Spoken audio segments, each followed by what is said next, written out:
Hello नमस्कार मित्रों, आप सभी का आज के इस सेशन में स्वागत है। मित्रों, हिंदी अनिवार्य कक्षा 12 आहारो गद्य खंड और अध्याय नंबर 11 भक्तिन महादेवी वर्मा।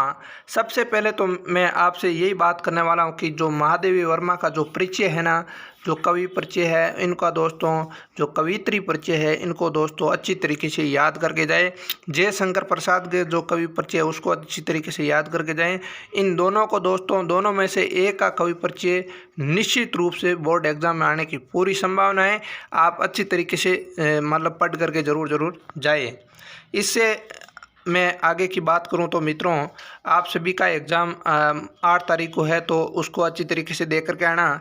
मैंने कहीं इस बोर्ड की कॉपियों के अंदर इसके टिप्स भी बताएं और टिप्स भी ज़रूर देखना, ताकि आप बोर्ड के एग्ज़ाम की कॉपी को अच्छी तरीके से हल कर सकें।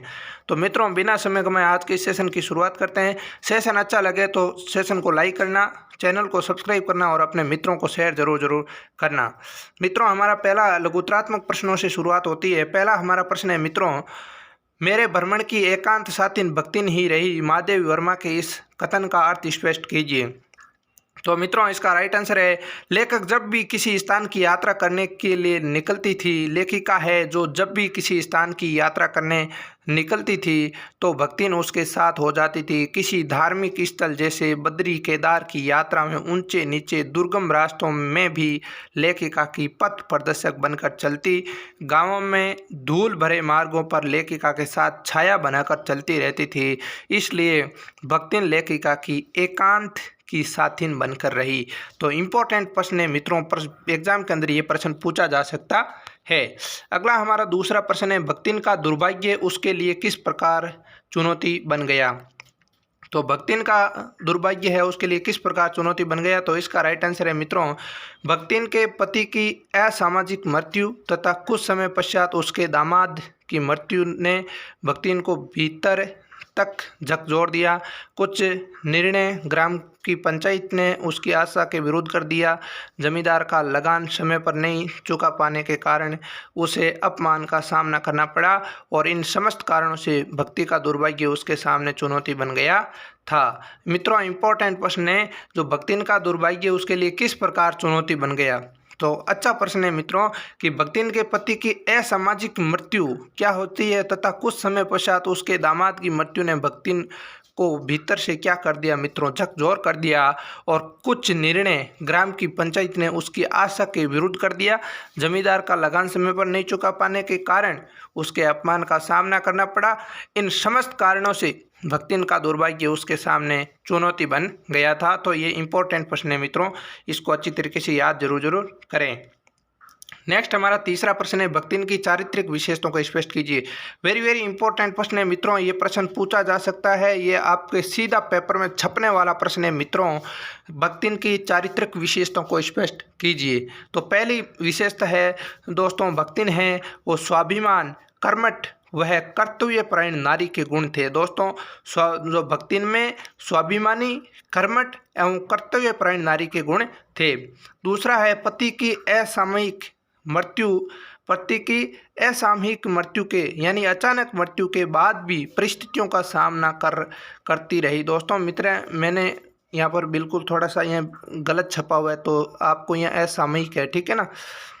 तो पति की असामयिक मृत्यु के बाद भी परिस्थितियों का सामना करती रही और धार्मिक आस्था के साथ अंधविश्वासों में यकीन था और सेवक धर्म का पूर्ण वफादारी से पालन किया। दोस्तों, सेवक वह धर्म का पूर्ण वफादारी के साथ इन्होंने पालन किया।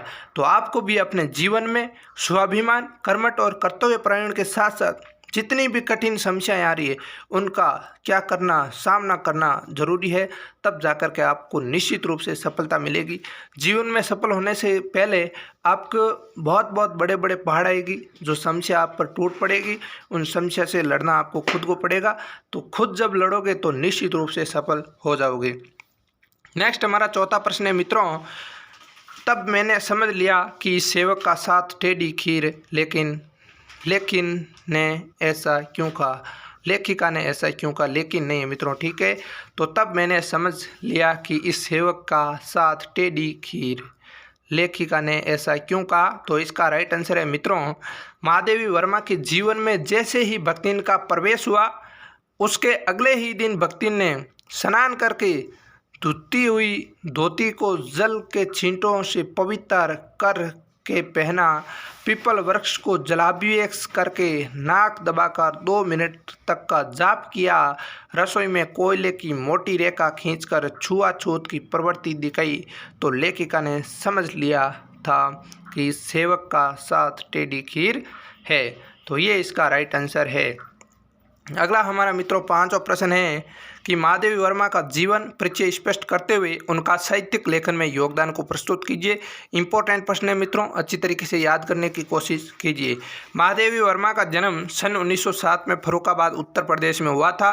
साहित्य सेवा और समाज सेवी दोनों रूपों में महादेवी वर्मा की प्रतिष्ठा रही।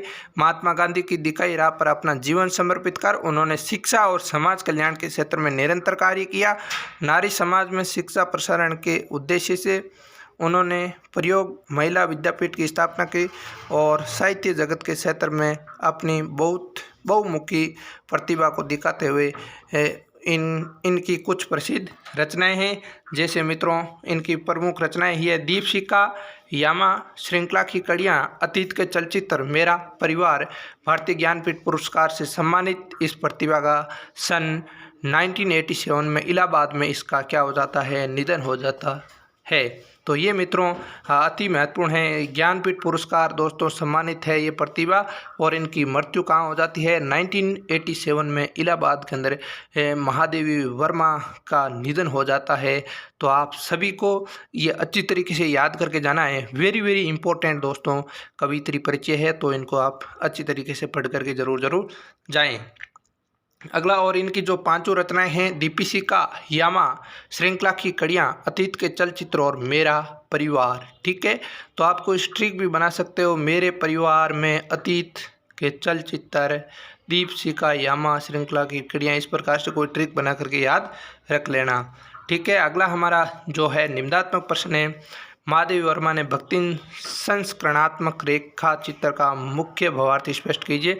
तो मित्रों इसका राइट आंसर है महादेवी वर्मा रचित इस रचना ने भक्ति के अतीत और वर्तमान का परिचय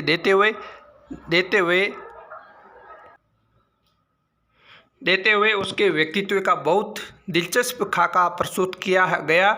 महादेवी के जीवन में प्रवेश से पहले उनके कैसे एक संघर्षशील स्वाभिमान और कर्मठ जीवन जिया, कैसे पितृसत्तात्मक मान्यताओं और छल छदम भरे समाज में अपने और अपनी बेटियों के हक की लड़ाई लड़ रही थी और उसमें पराजित होकर कैसे जिंदगी की राह पूरी तरह बदल लेने का निर्णय तक पहुंची। इन सब घटनाओं का अत्यंत संवेदनशील चित्रण इस रचना में हुआ है। महादेवी जी के जीवन में भक्ति ने एक ऐसी परिस्थिति के रूप में दिखाई देती है जिनके कारण लेखिका के व्यक्तित्व के कई अनछुए आयाम उद्घाटित होते हैं और इसी कारण लेखिका व्यक्तित्व का जरूरी अंश मानकर वह भक्ति को खोना नहीं चाहती है। महादेवी के प्रति अनमोल आत्मीयता से भरी भक्ति के बहाने स्त्री असीमता के संघर्षपूर्ण आवाज़ को इस रचना में प्रस्तुत किया गया है। तो मित्रों ये आज के इस सेशन के सारे इंपॉर्टेंट प्रश्न हैं, इनको आप अच्छी तरीके से याद जरूर कीजिए। ये क्लास आपको कैसी लगी है मित्रों, अगर अच्छी लगी है तो हमारे चैनल को सब्सक्राइब जरूर कीजिए और जहाँ तक हो सके अपने मित्रों तक शेयर जरूर कीजिए। इसी के साथ अभी तक आपने हमारे टेलीग्राम चैनल को ज्वाइन नहीं किया है तो उसको ज्वाइन भी जरूर कीजिए, उसके लिंक डिस्क्रिप्शन में है। और अगर आप टेलीग्राम ऐप पर जाकर के सर्च करोगे टुडे करंट इन्फॉर्मेशन तो भी हमारे चैनल का लोगो मिल जाएगा, वहां से आप ज्वाइन कर सकते हो। तो मित्रों आज के लिए इतना ही, मिलते हैं नेक्स्ट सेशन के साथ, तब तक के लिए धन्यवाद। जय हिंद, जय भारत।